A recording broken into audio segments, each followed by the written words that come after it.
Lancés il y a tout juste 10 ans, les Jeux de l'avenir d'handisport en sont à leur 6e édition. Ils se déroulent en effet tous les 2 ans. Cette année, ces Jeux ont lieu dans les villes de Lyon et de Bron. Ils sont organisés par la Fondation Richard et le Comité du Rhône Handisport. Ces Jeux s'adressent à des jeunes de 12 à 20 ans, venus de la France entière et d'outre-mer. Regroupant 43 délégations, près de 500 jeunes sélectionnés se retrouvent pour essayer d'aller au bout de leurs limites en donnant le meilleur d'eux-mêmes. Ces 4 jours de sport sont aussi 4 jours de fêtes et de rencontres.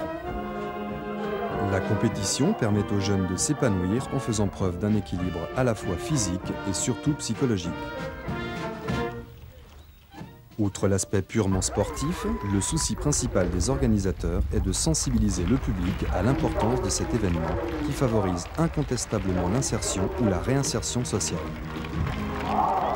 La pratique d'une activité physique et sportive pour une personne handicapée est quelque chose de fondamental, car la vie dans un fauteuil roulant ou la vie lorsqu'on est handicapé est une vie qui malheureusement a tendance à vous faire vous replier sur vous-même, et alors que la pratique d'un sport vous amène à sortir, à bouger, à dépenser les calories que vous avalez comme une personne valide, et ainsi vous amène à rencontrer aussi des gens, à avoir des contacts. Donc sur le plan physiologique, sur le plan psychologique et moral, le sport est quelque chose de fondamental, car il permet à une personne handicapée bien sûr de vivre sa vie d'athlète ou de sportif comme les autres, mais aussi de s'intégrer dans la société.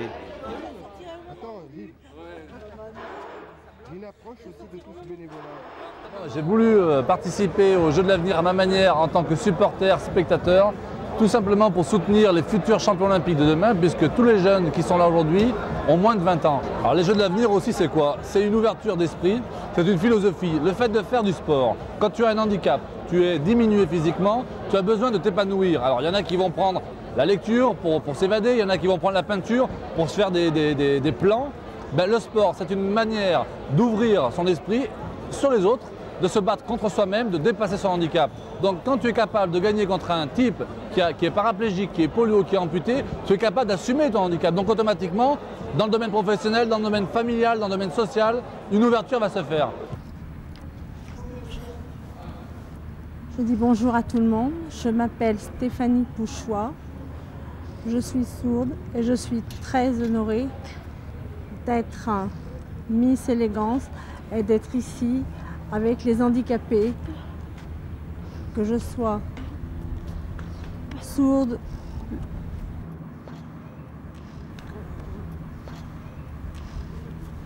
on peut toujours grimper plus haut, même avec son handicap.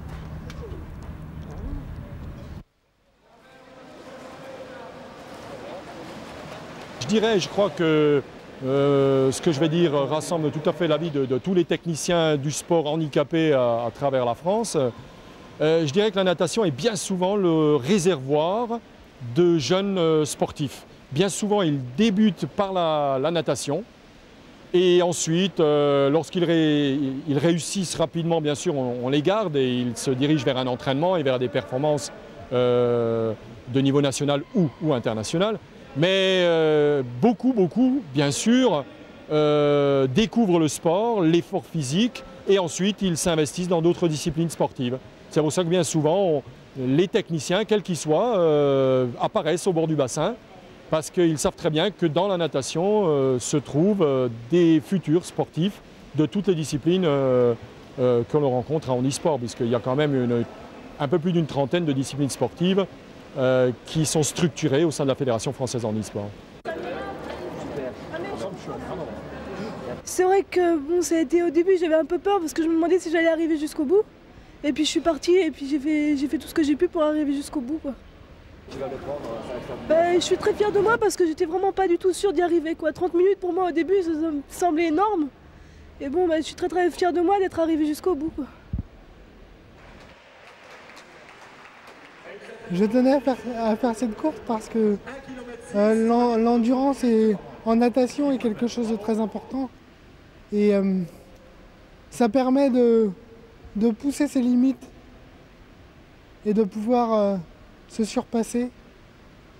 Et c'est un exercice très très intéressant.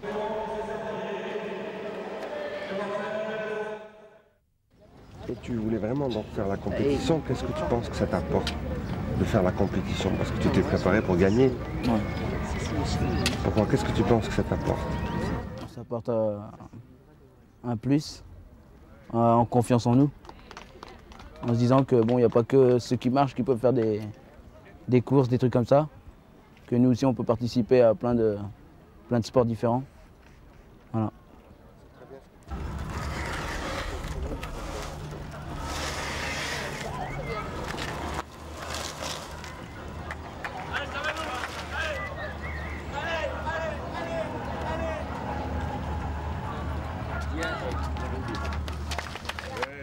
Eh bien, le slalom de vitesse, c'est une compétition réservée à des très grands handicapés, des enfants ou des jeunes qui ne peuvent participer à d'autres sports traditionnels. Donc cette compétition se décompose en deux slaloms bien distincts. Le premier est un slalom de précision. Donc le jeune doit faire un parcours dans des bornes qui sont espacées de la largeur de son fauteuil, plus 5 cm. Ce parcours est bien évidemment chronométré. Et la deuxième manche consiste en un slalom de vitesse où le jeune doit aller le plus rapidement possible d'un point à un autre à travers tout un balisage sur le sol. Le résultat final est le résultat donc du parcours A et du parcours B.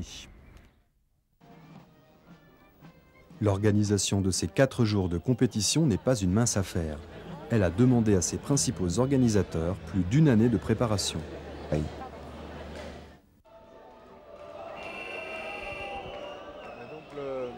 La Fédération française handisport a pour mission d'organiser les championnats de France. Donc à partir de là, elle doit chercher des candidats, des associations qui vont organiser ces manifestations. Dans le cadre des Jeux de l'avenir, c'est un petit peu différent, c'est des compétitions de jeunes. Et au lieu qu'il y ait des championnats de France séparés, on a regroupé au contraire une dizaine de championnats de France pour que tout le monde se retrouve. Comme chez nous, il n'y a pas de catégorie minime, cadet, junior, etc. On prend des catégories de 12 à 20 ans et on les fait participer à des épreuves individuelles ou collectives. Donc la Fondation Richard, qui est un grand centre de handicapés qui a inclus le sport dans son projet pédagogique, a été candidat et a recherché une association handisport qui pouvait organiser. Donc le comité du Rhône handisport s'est déclaré candidat. Et à partir de là, nous avons cherché les moyens d'organiser nos commissions. Parce qu'il faut savoir qu'il y a 7 commissions pour cette manifestation, que ce soit hébergement-restauration, le sport évidemment, le médical, la communication, l'administration, je vais en oublier quelques-unes, relations publiques et commission technique qui comprend notamment les transports, la sécurité et l'accessibilité. Donc, une fois qu'on a donc fait une grande réunion pour créer d'ailleurs un comité d'organisation des Jeux nationaux de l'avenir, un peu comme pour les Jeux olympiques ça se fait, c'est une association temporaire qui va organiser ces Jeux. Donc à partir de là, on a élu un bureau avec président, secrétaire, trésorier, etc. Et puis on a trouvé des responsables de commission et de sous-commission. Donc chacun avait un rôle bien défini. Et on s'est appuyé sur des gens qui avaient déjà une expérience, donc comme je vous disais déjà, la Fondation Richard qui connaît les jeunes handicapés et le sport, et qui avait ses 2 professeurs, Bernard Marin et Ginette Métral, qui chapeautaient un peu tout ça. Le comité du Rhône qui évidemment connaît bien handisport, Handicap International qui connaît bien les problèmes d'organisation de manifestations, puisqu'ils participaient à Fêtes sans frontières et qui connaissent bien les problèmes d'accessibilité. Plus Handisport Lyonnais qui est le club de Lyon et d'autres comme l'UFRAPS qui sont les profs d'éducation physique, etc., etc. Vous vous en doutez, une telle manifestation nécessite de gros moyens en bénévoles et financiers. Donc le premier problème évidemment ça a été de trouver ces finances. Nous avons fait appel évidemment aux institutions régionales, la région Rhône-Alpes, le Conseil général du Rhône, la ville de Lyon et la ville de Bron, qui sont les 2 villes, les 2 municipalités qui ont bien voulu nous accueillir. La recherche de sponsors aussi a été très difficile parce que handisport n'est quand même pas un sport très médiatisé et donc par conséquent on ne trouve pas facilement des sponsors. Vous pouvez répéter s'il vous plaît. Donc le PC Transmission est un PC qui a été mis en place de façon à gérer avec un peu de recul tous les aspects de la fête. Et nous avons donc des sites déportés, aussi bien à Gerland que des sites déportés proches comme la piscine.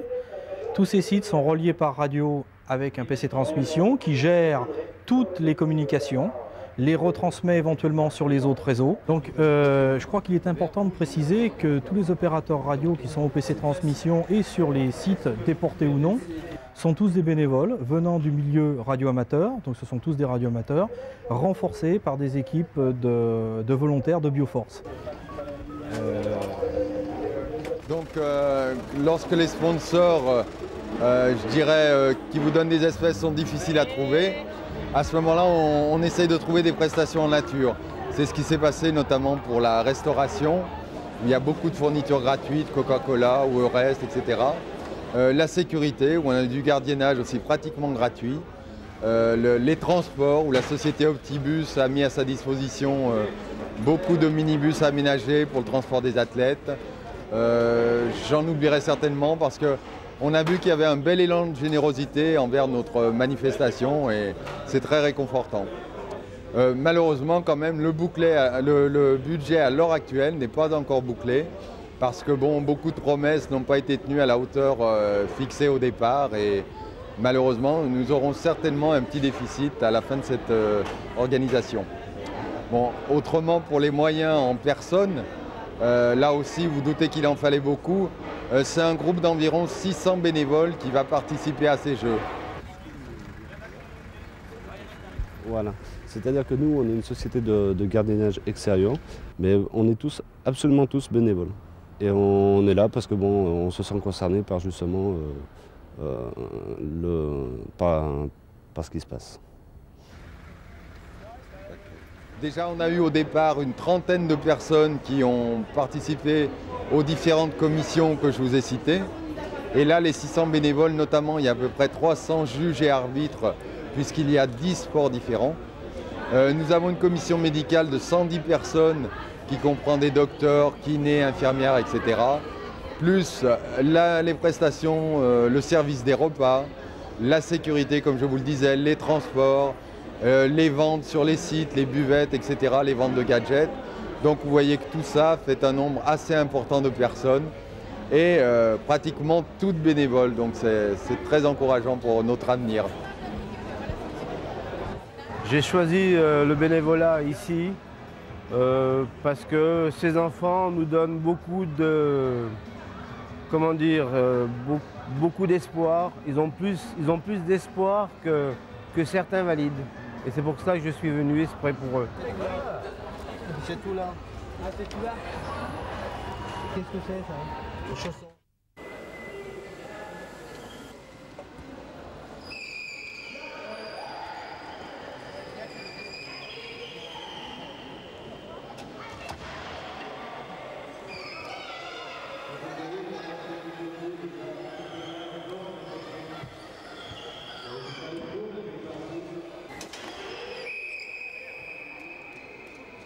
Les règles du foot fauteuil.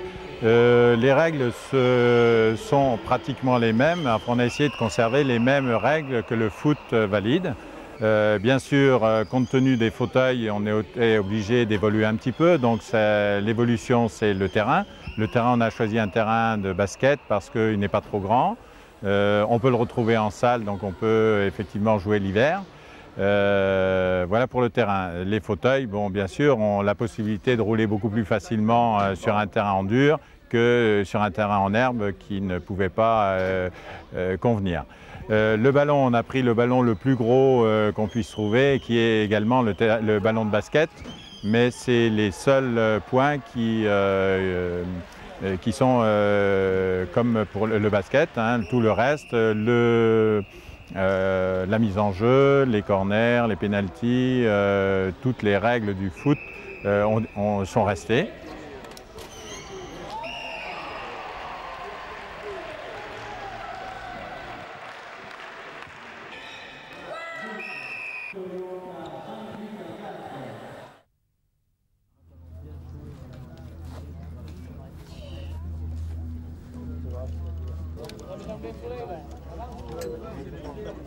voilà, même deux, ouais, t'en remets deux.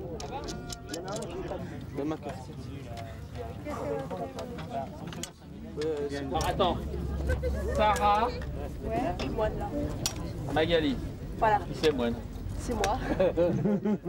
Je suis très contente. Je pensais pas que j'allais gagner. J'étais un peu. Je paniquais un petit peu. Je suis très contente d'avoir gagné aujourd'hui. Je pense beaucoup à Atlanta. Je vais essayer de gagner aussi. Ah oui, maintenant c'est récupérable. Magali 43, Sarah 10.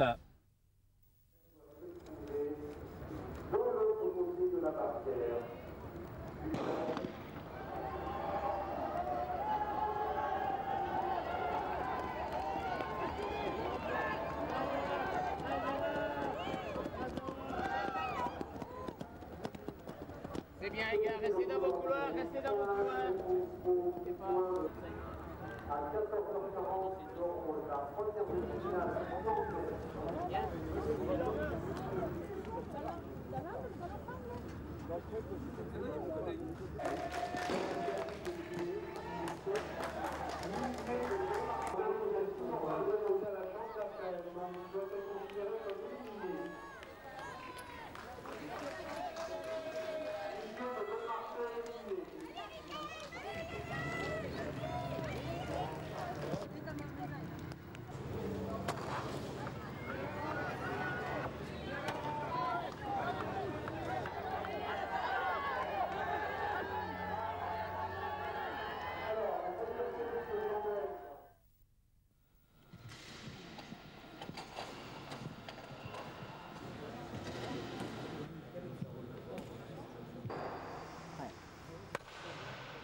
Gobès Bernardo, première barre, 42 kg 500.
Comme à chaque édition, ces Jeux se terminent par une grande soirée de clôture où organisateurs, bénévoles et athlètes partagent un dernier moment de complicité.